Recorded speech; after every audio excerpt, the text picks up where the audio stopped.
And now, let's add olive oil. There.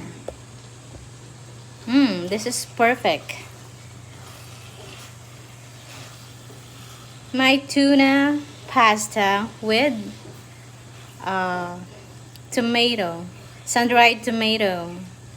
It's now ready. A little bit of chili.